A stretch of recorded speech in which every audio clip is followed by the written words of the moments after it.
네, 제가 평생에 좀 들어도 이해가 안 되는 말들이 몇 가지가 있습니다. 입맛이 없다. 입맛이 없다. 이게 무슨 말인가? 입맛이 없다. 또 하나가 있습니다.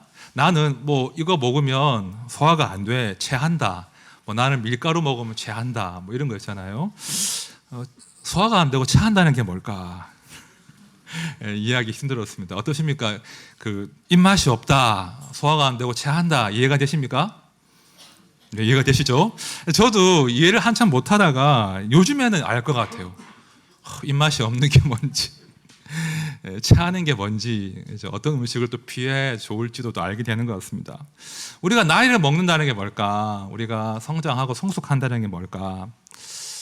내가 짊어져야 될 그 책임과 부담을 받아들이는 것 아니겠습니까? 피하지 않고 내가 받아들이는 것.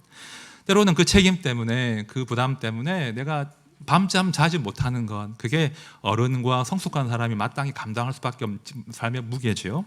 하지만 동시에 내가 최선을 다해서 그 책임과 부담을 감당하려고 하지만 내가 할 수 없는 게 있구나.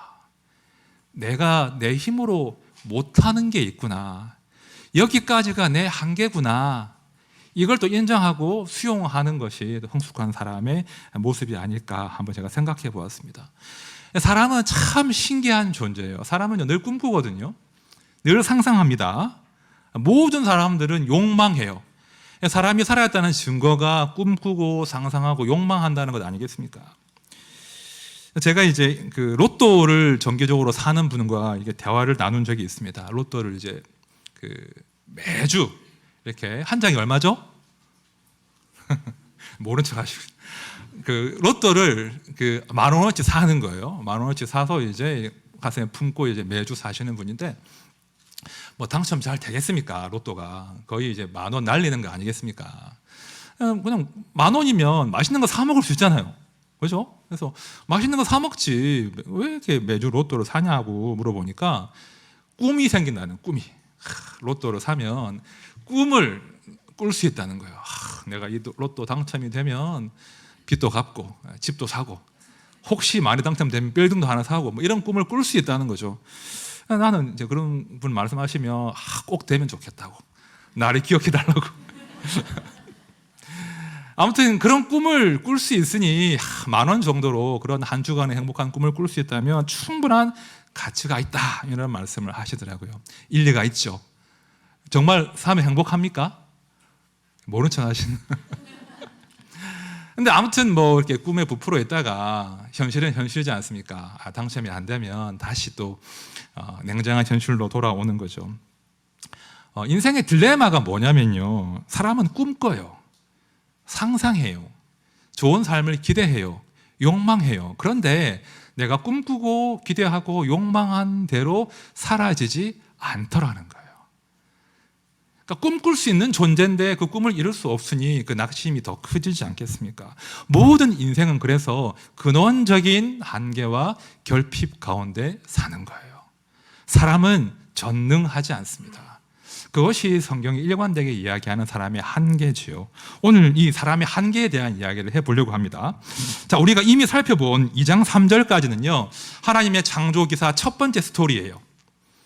아주 우주적인 관점으로, 큰 그림을 제시하는 창조 기사였다면, 자, 2장 4절부터는 그 동일한 하나님의 창조 사역을 조금은 다른 시각으로 바라보는 거예요.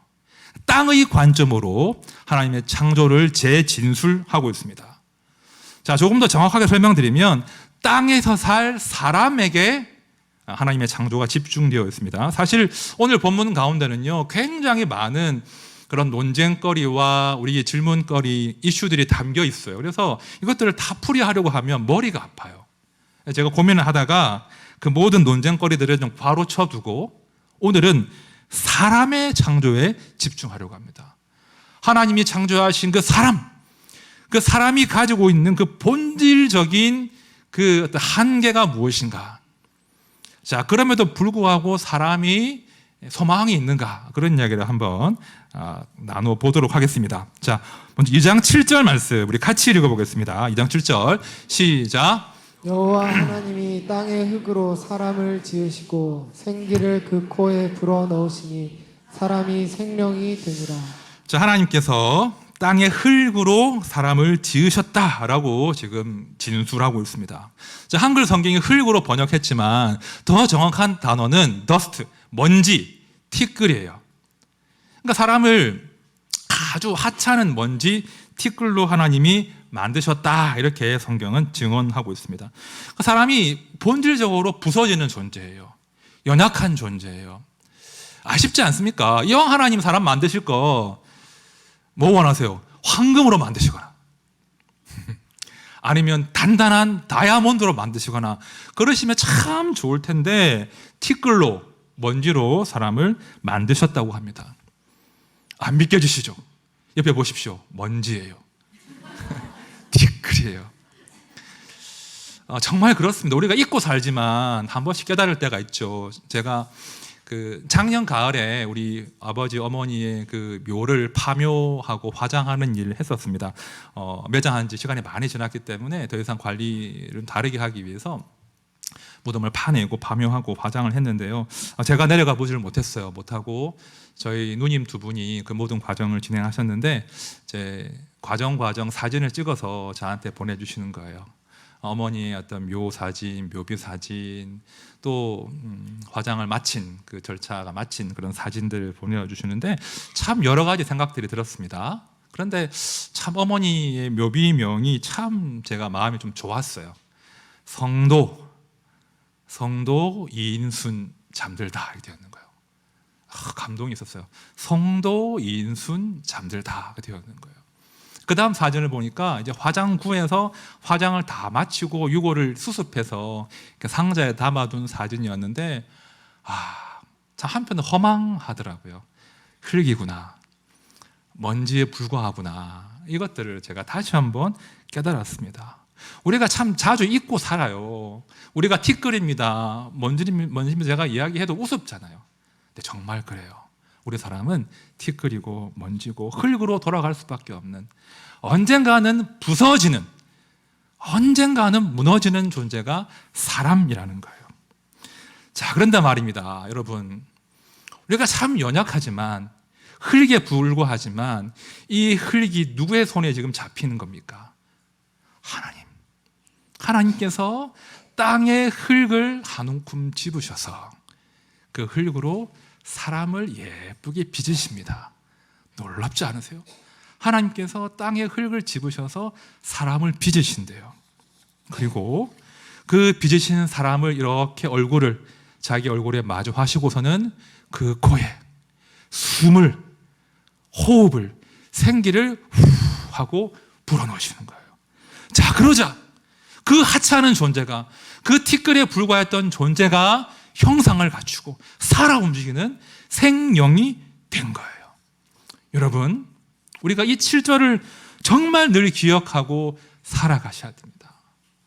우리는 본질적으로 연약해요. 본질적으로 부서지는 존재예요. 하지만 우리의 연약함이 하나님의 손에 붙들려서 사람으로 빚어진 것이고, 하나님이 생기를 불어넣으셔서 살아있는 영, 생명이 된 거예요. 여러분, 사람은요 본질적으로 굉장히 의존적인 걸 늘 인정하셔야 돼요. 지금도 우리 의존하고 있죠. 숨을 쉬고 있잖아요. 이거 놀랍지 않으세요? 제가 지지난주에 이제 저희 딸하고 막 놀다가, 셋째 딸인데 가슴에 이렇게 귀를 대보니까 심장이 뛰고 있는 거예요. 근데 아세요? 애들은 심장이 더 빨리 뛰어요. 네. 왜 그런지 잘 모르겠는데 애들은 심장이 빨리 뛰는데 너무 신기하고 감격스러운 거예요. 어떻게 심장이 뛸까? 아이는 인식하지 못하잖아요. 불수의근이라고 합니까? 인지하지 못하는데 막 뛰고 있는 거예요. 숨 쉬고 있는 거예요. 여러분, 사람은 본질적으로 의존적이에요. 숨을 쉬어야 살고, 물을 마셔야 살고, 밥을 먹어야 삽니다. 빈 곳이 채워져야 살아요. 몸만 그런 게 아니에요. 영혼도 마찬가지예요. 사람의 관심이 필요하고 사랑이 필요해요. 그 빈 곳이 몸이든 마음이든 채워지지 않으면 사람은 살아갈 수가 없는 존재로 창조된 거예요. 자, 그러므로 사람은 본질적으로 욕망해요. 항상 채워야 되거든요. 항상 채워야 하기 때문에 내 빈 몸, 내 빈 마음을 채우기 위해서 늘 욕망하는 존재가 사람입니다. 자, 그런데요, 바로 이 대목에서 인생의 딜레마가 또 하나 발견돼요. 욕망할 수밖에 없는 존재인데 욕망할수록, 내가 채우려고 하면 할수록, 움켜쥐려고 하면 할수록 내가 욕망을 벌컥벌컥 마시고 싶은데 그 욕망 때문에 체해버린다는 거예요. 너무 신기한 존재예요. 욕망할 수밖에 없으나 그 나의 그 욕망 때문에 체하는 존재예요. 그 욕망 때문에요. 내가 원하고 바라는 그 무엇 때문에 우리가 잠 못 드는 것 아니겠습니까? 내 욕망 때문에 낙심하게 되는 것이고, 내 욕망 때문에 분노하는 것이고, 내 욕망 때문에 누군가를 미워하는 것이고, 근데 그 알량한 욕망을 위해서 누군가를 이용해 먹는 거예요. 가만히 보면 모든 인생들은 욕망에 취해 있고 욕망에 체해 있습니다. 인생이 왜 괴로운지 아세요? 욕망 때문에 그래요. 소화되지 않는, 내가 삼킬 수 없는, 혹은 삼켜도 허기를 해결할 수 없는 그 채기, 그렇죠? 허기 때문에 모든 사람들은 힘든 겁니다. 자, 그럼 질문해야 되겠죠. 우리가 어떻게 하면 그 욕망의 채기, 허기에서 해방될 수 있는가? 어떻게 해방될 수 있나요? 오늘 7절은 뭐라고 말하나요? 하나님의 생기, 이걸 잊으면 안 된다는 거예요. 어떤 욕망도, 어떤 물질도, 어떤 사람도, 어떤 피조물도 우리의 채기와 허기를 근원적으로 채울 수 없다는 것이 7절의 증언이에요. 하나님의 숨, 하나님의 말씀, 하나님의 시선이 우리의 영혼 가운데, 마음 가운데 주입되고 불어넣어져야 인생은 그 채기를 해결할 수 있어요. 우리가 하나님께로 얼굴을 향할 때만, 하나님이 우리의 심령 가운데 불어넣어 주시는 당신의 새로운 영, 당신의 말씀만이 우리 그 채기에서 벗어나게 하신다는 거예요. 시편 말씀 들어보십시오. 하나님이여 사슴이 시냇물을 찾기에 갈급함같이 내 영혼이 주를 찾기에 갈급하니이다. 내 영혼이 곧 살아계시는 하나님을 갈망하나니 내가 어느 때 나아가서 하나님의 얼굴을 배울까. 여러분, 이 갈망을 빨리 회복하셔야 돼요. 여러분, 신앙생활은 다른 게 아니에요. 신앙생활은 교회에 왔다 갔다 하는 게 아니에요. 신앙생활은 우리가 하나님을 믿는다는 것은 하나님의 호흡, 하나님의 생기를 향한 이 갈망을 회복하는 거예요. 하나님, 제가 하나님 나누어 주신 이 호흡이 아니면, 생기가 아니면 도무지 제가 살아갈 수가 없습니다. 저희 허기와 이 채기와 목마름을 해갈할 수가 없습니다. 라고 쉼없이 여호와를 갈망하고 그분의 말씀을 호흡하고자 하는 것이 신앙생활인 거예요. 여러분, 명심하십시오. 그냥 살아있다고 사는 게 아니에요. 살아있는 자나, 죽어서 흙으로 돌아가는 자나 하나님의 호흡, 하나님의 생기가 불어넣어져야 생명, 사람 구실하고 사는 생명으로 살아갈 수가 있다는 거예요. 우리가 이걸 갈망하는 사람들이 성도이고, 이 능력을 믿는 사람들이 성도입니다. 여러분, 우리의 믿음은요, 막연한 게 아니에요. 믿음은 이 머리로 하는 게 아니에요. 믿음은 몸이에요. 몸. 행동으로 옮겨져야 돼요. 믿음은 달리 설명하면 이렇게 몸을 기대는 거거든요. 몸과 마음의 그 체중을 어디에 딱 기대고 있는 거예요. 제가 강대상이 있잖아요. 여기 강대상 보이시죠? 제가 강대상을 믿기 때문에 강대상에 기댈 수 있는 거예요. 맞죠? 앉아 계시죠? 의자를 믿기 때문에 앉아 계신 거예요. 의자가 내 무게를 지탱할 수 없다라고 생각하시면 못 앉아 있어요. 우리가 믿는다는 것은 기대는 거예요. 내 몸과 마음의 그 체중을 싣는 거예요. 그런데 인생들이 엉뚱한 것에 체중을 실으면 반드시 자빠지게 되었습니다. 넘어지게 되었습니다. 부러지게 되었다고요. 오직 견고한 반석이신 하나님께 우리의 몸과 마음의 체중을 다 맡길 때, 그때 그 인생이 안전하다는 거예요. 말씀 들어보십시오. 여호와는 나의 반석이시요 나의 요새시요 나를 건지시는 이시요 나의 하나님이시요 내가 그 안에 피할 나의 바위시요 나의 방패시요 나의 구원의 뿌리시요 나의 산성이시로다. 아멘. 이것을 믿는 사람, 여기에 기대어 사는 사람들이 성도입니다. 그런 삶을 살아가시기 바랍니다. 다시 오늘 본문으로 돌아와서, 이렇게 사람을 창조하신 다음에 사람 보고 그냥 아무 때나 살아 하시지 않고 그 사람이 구체적으로 살아낼 삶의 터전을 만들어 주신 거예요. 에덴 동산을 우리 하나님께서 만들어 주십니다. 자, 8절부터 14절까지가 이 에덴 동산을 만들어 가시는 그런 장면인데 제가 간단하게만 정리해 볼게요. 먼저 하나님께서 그 동산의 구절을 보면 멋진 나무들이 자라게 하세요. 각종 맛있는 그 열매를 맺는 과일 나무들이 나게 하십니다. 동산 중앙에는 생명나무와 선악을 알게 하는 나무도 이렇게 멋지게 자라게 하십니다. 그리고 이 에덴 동산에서 이 강이 이렇게 쭉 발원하는 거예요. 동산을 시작으로 해서 4개의 강이 이렇게 뻗어나갑니다. 다 아시겠지만 강은 뭘 상징하죠? 생명을 상징하잖아요. 문명의 발상지가 주로 강을 끼고 있지 않습니까? 그러니까 이 강, 생명과 이 문명의 근원이 에덴을 통해서 이렇게 발원되는 거예요. 그리고 11절과 12절 말씀을 보시면 그 강이 땅 이렇게 흘러가는데 그 땅에서 금이 난대요. 금 안 좋아하세요? 금이 난다고 합니다. 그리고 베델리엄과 호마노라고 하는 진귀한 보석이 그 땅에서 막 이렇게 나는 거예요. 그래서 이제 그 창세기가 묘사하는 이 에덴 동산의 모습을 보면 감히 상상할 수는 없으나 사람이 살아가기에 정말 최적의 환경이구나.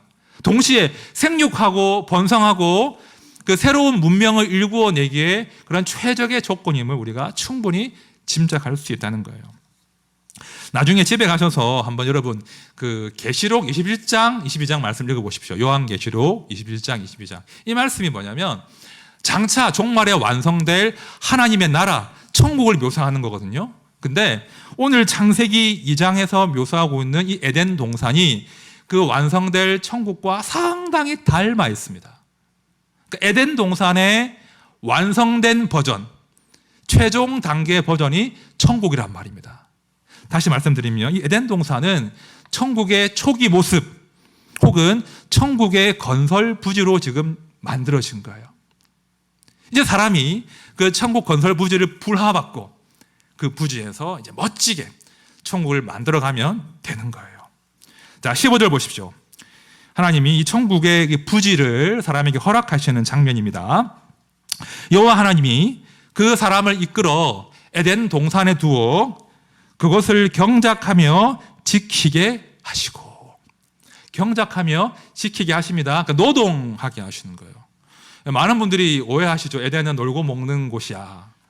빨개 벗고 다니면서 막 뛰어다니고 뭐 과일 따먹었다가 낮잠 잤다가 목마른 물 마셨다가 또 놀다가, 아니에요.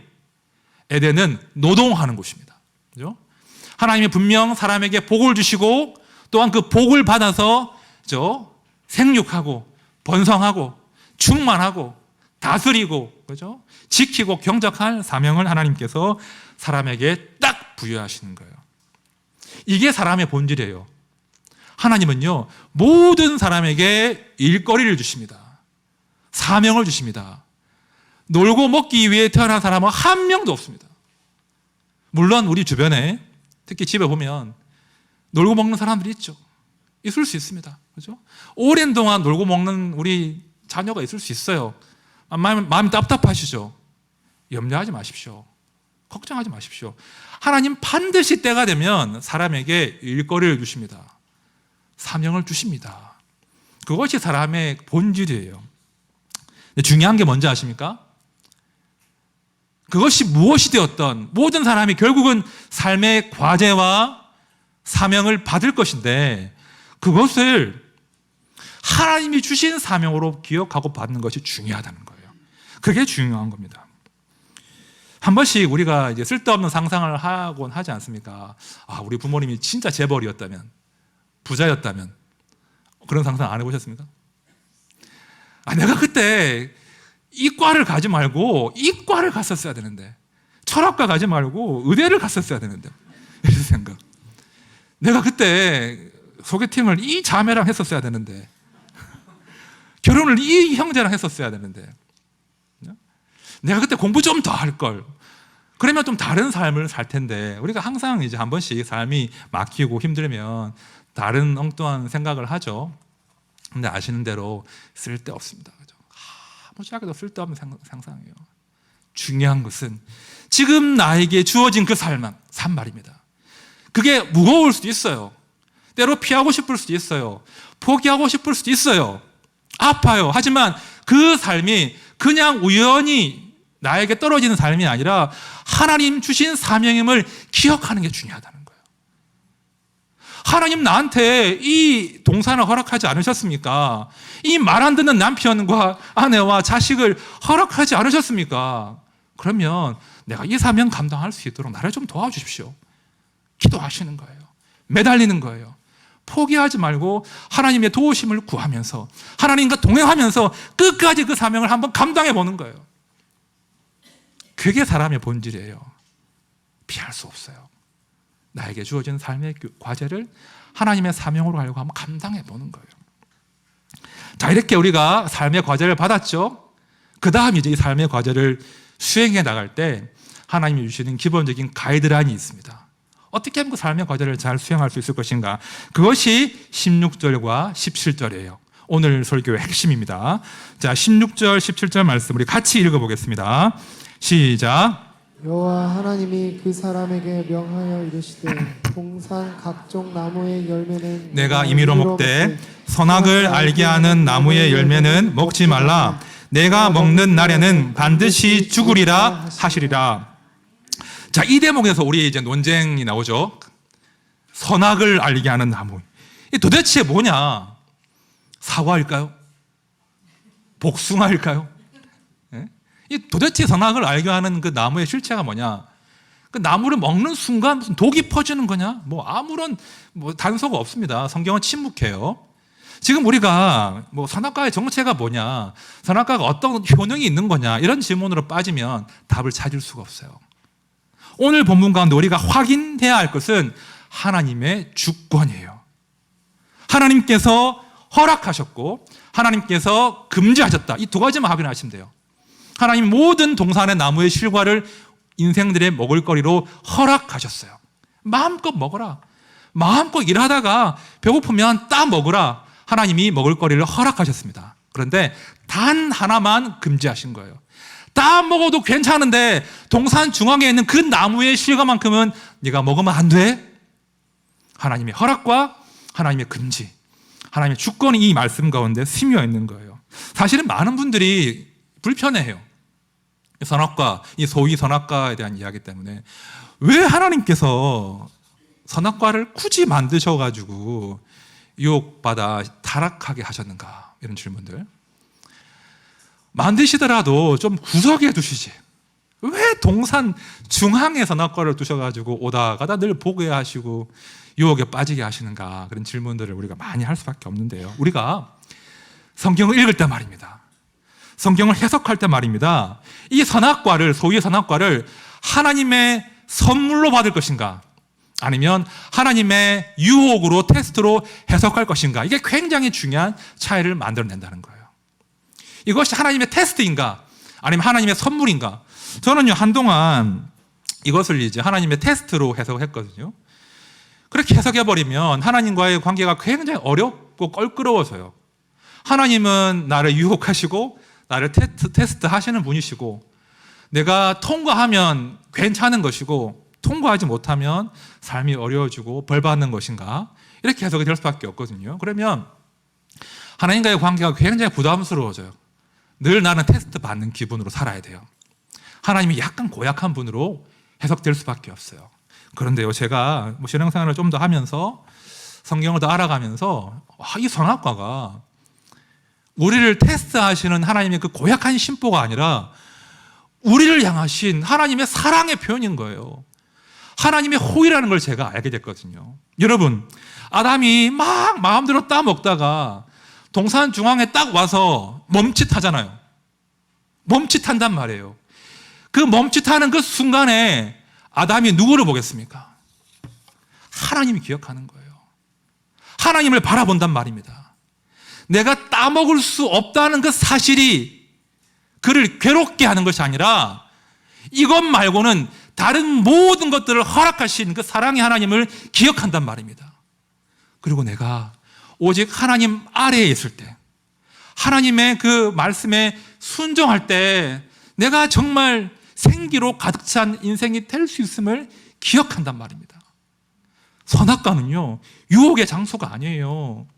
하나님이 우리를 막 하지 못하게 막는 장소가 아니라 하나님을 기뻐하고 하나님을 예배하는 예배의 처소예요. 그 선악과 앞에서 와, 하나님께서 내가 당연한 권리인 줄 알았는데 다른 모든 것들을 다 허락하신 거였네. 내가 하나님의 은혜로 이렇게 먹고 살았네. 이걸 기억하는 거예요. 그 선악과 앞에서 나를 사랑하시고 나를 창조하신, 나에게 생기를 불어넣으신 그 하나님을 기억하는 거예요. 내가 하지 못하는 그것 앞에서 우리는 다시 하나님의 품을, 하나님의 따스한 사랑을 기억하는 겁니다. 여러분, 인생을 살아가시면서 이런 따뜻한 품을 이렇게 경험해 보신 적이 있죠? 어릴 때, 자랄 때 여러분들 이렇게 따뜻하게 안아주셨던 그 아버지의 품 혹은 어머니의 품을 기억하십니까? 아내와 남편이 되었던, 또 누군가가 되었던, 여러분들을 이렇게 꼭 안아주셨던 그 기억 혹시 가지고 계십니까? 우리가 언제 이렇게 안기죠? 언제 그 품이 우리가 그리워지죠? 실패했을 때, 우리가 할 수 없는 일을 마주했을 때, 우리의 한계를 만났을 때, 그때 우리는 비로소 나를 안아줄 누군가를 찾게 돼요. 그죠? 비로소 그 결핍과 한계의 순간에 하나님을 찾게 되어 했다고요. 그 품을 찾게 되어 했다고요. 선악과가 그런 처소예요. 선악과는 다시 하나님이 인생을 만나시는 장소이고, 사람이 하나님의 따스함으로, 호흡으로 생기를 얻고, 그죠? 생명이 되는 예배의 현장인 거예요. 제가 많은 인생을 살지 않았지만 한 번씩 제 한계를 이제 팍 이렇게 절감할 때가 있어요. 와, 내가 이것밖에 안 되는구나, 내가 할 수 없구나 하는 것들을 막 절감을 많이 하게 되는데, 뭐 사람의 건강도 사람의 생명도 어떻게 할 수 없잖아요. 근데 목회를 하면서 또 하나 제가 느끼는 한계는 설교의 한계가 있어요. 한 번씩 진짜 설교 준비가 안 될 때가 있어요. 어디 글을 이렇게 매주 기고하시는 분들이 있을지 모르겠는데, 그 속된 말로 미치고 팔짝 뜁니다. 30분짜리 설교 원고가 안 나오는 거예요. 제가 학부부터 대학원 다니면서 공부만 10년을 했고 책도 많이 보고 했는데, 어떤 주간은 토요일 밤 늦게까지, 아니면 주일 예배 직전까지 원고를 수정하고 있어요. 원고가 안 풀려가지고 미치겠는 거예요. 그럼 제가 여러분, 그 미치겠는 순간에 뭘 찾겠습니까? 제가 막 인터넷 뒤져가지고 막 유명한 설교 다운받겠습니까? 그럼 몹쓸 목사죠. 제가 그 선악과 앞에서, 저의 한계 앞에서 하나님 다시 기억하는 거예요. 하나님, 죽겠습니다. 제가 못하겠습니다. 이것을 보고 매주 하라고요? 미칠 것 같습니다. 하나님 좀 도와주십시오. 제가 하나님 아래 사는 존재임을 기억하는 거예요. 제가 하나님의 사명을 받고 은혜를 받아야 설교할 수 있음을 다시 한번 인정하는 거예요. 그리고 하나님 은혜를 갈망하는 거예요. 하나님, 사슴이 신의 물을 찾기에 내 영혼이 주님을 갈망합니다. 말씀 좀 주십시오. 제가 할 말을 인간의 말이 아니라 하나님 말씀 좀 채워주십시오. 이걸 우리가 그때 제가 갈망하는 거예요. 여러분, 하나님은요, 항상 우리 인생 동산의 한가운데 반드시 어떤 형식으로든 어떤 모양이든 선악과를 딱 만들어 주십니다. 그거 없으면 딱 좋겠는데, 그 한계와 결핍만 사라지면 정말 좋을 것 같은데, 어떤 식으로든 모양을 바꿔 가시면서 항상 선악과를 우리 인생 동산의 가운데 탁 박아주시는 거예요. 어떤 선악과를 우리가 만나죠? 이 건강의 한계, 그죠? 갱년기가 막 찾아옵니다, 그죠? 50점도 찾아오고, 무릎 관절도 안 좋아지고, 몸이 예전 같지가 않아요. 소화가 안 돼요. 잠도 잘 못 자요. 몸이 무너지면 마음도 같이 무너지는 거거든요. 다시 건강해질 수 있을까? 다시 내가 예전처럼 활기를 가질 수 있을까? 몸이 무너지면 마음도 같이 무너집니다. 어떤 경우는 이 자식의 한계, 그죠? 내가 그렇게 투자했는데 미천을 다시 회복할 수가 없어요. 너무 자식이 원수 같아요, 그죠? 자식의 그 선악과를 만나게 되죠. 또 많은 경우 내가 참 사랑했던, 신뢰했던 그 사람으로부터 배신당하지 않습니까? 내가 평생 사랑했는데 문득 보니 원수 같아요. 제가 어떤 TV 프로를 그 김창욱 쇼를 보다가, 김창욱 쇼 아시죠? 그걸 보다가 그 40년 산 부부신데 할머니가 그 할아버지한테 이혼을 통보한 거예요. 치킨을 시켰는데 닭다리가 2개인데 2개를 다 할아버지가 드신 거예요. 그 보셨습니까? 할아버지가 한 마리 더 시키면 되지. 대수롭지 않게 이야기했는데 할머니는 그게 인생 전체를 설명한다는 거예요. 당신은 평생 나한테 그랬어. 그러면서 이혼하자고 할머니가 막 그랬다는 거예요. 저 사랑의 한계를 경험합니다. 그리고 성공과 성취의 한계도 곧 맛볼 거예요. 곧 퇴직해야 되고, 그죠?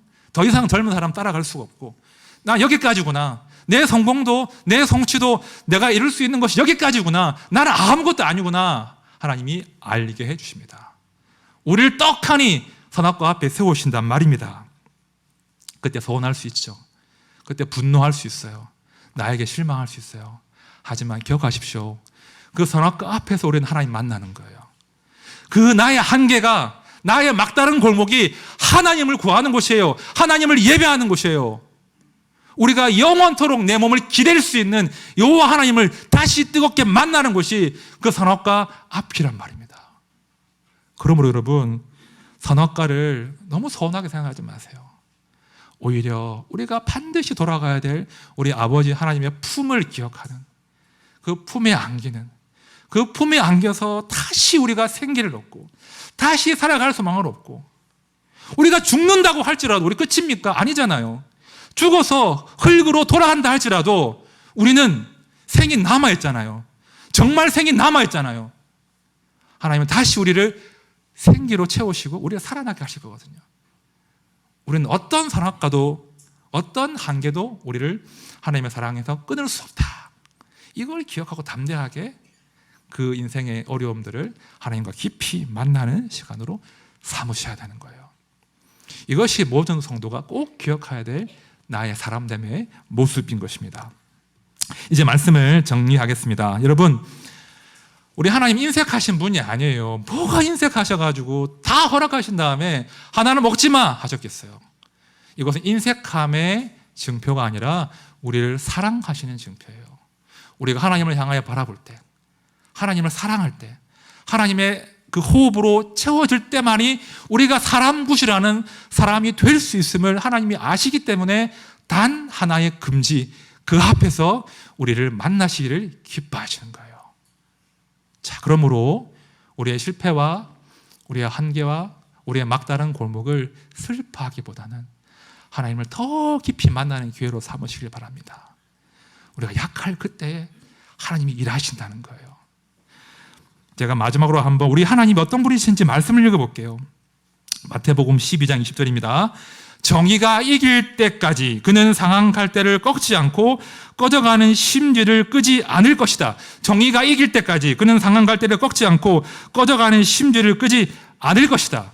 우리 하나님은요, 상한 갈대, 그 구부러진 갈대를 꺾어서 불에 던지는 분이 아니라 그 상한 갈대마저도 당신의 손으로 작품으로 만들어내시는 분이십니다. 꺼져가는 심지, 그 불 끄지 않으시고 다시 불을 살아나게 하셔서 뜨겁게 불타오도록 하시는 분이 우리 하나님이십니다. 그것이 우리 인생을 향하신 하나님의 계획이고 하나님의 정의인 거예요.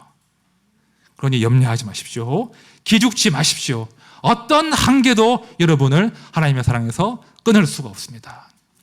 함께한 모든 주의 백성들이 그 선악과 앞에서 오히려 하나님을 다시 발견하고 하나님을 기뻐하고 그 품에서 안식하시고 생명과 용기를 얻는 그런 모두가 되시기를 진심으로 축원드립니다. 우리 찬양합시다. 우리 예수의 길이라는 찬양 올해 많이 부르고 있는데요. 여러분, 우리 하나님은요, 우리를 이제 우리 정도의 시시한 삶을 살고 우리를 돕는 정도의 분이 아니세요. 우리를 탁 옮겨서 이 하나님 나라라고 하는 멋진 인생으로 우리를 옮겨주시는 분이 우리 하나님이십니다. 우리 인생길 마음대로 걷는 게 아니라 예수님과 함께 정말 의미 있고 보람된 생기가 넘치는 그 길로 초대하시는 분이 우리 하나님이신 거예요. 그런 기대함이 필요해요. 하나님, 제 인생 좀 시시한 것 같습니다. 이제 막다른 골목 같은데 더 이상 신나는 일이 생기지 않을 것 같은데 하나님, 제가 다시 예수 앞에 섭니다. 예수님 보여주십시오. 제가 주와 함께 다시 생기 있는, 다시 의미 있는 보람된 생을 살아낼 수 있도록, 그죠? 내 한계 앞에서 오히려 하나님의 그 깊은 사랑과 능력을 제가 맛보게 해주십시오.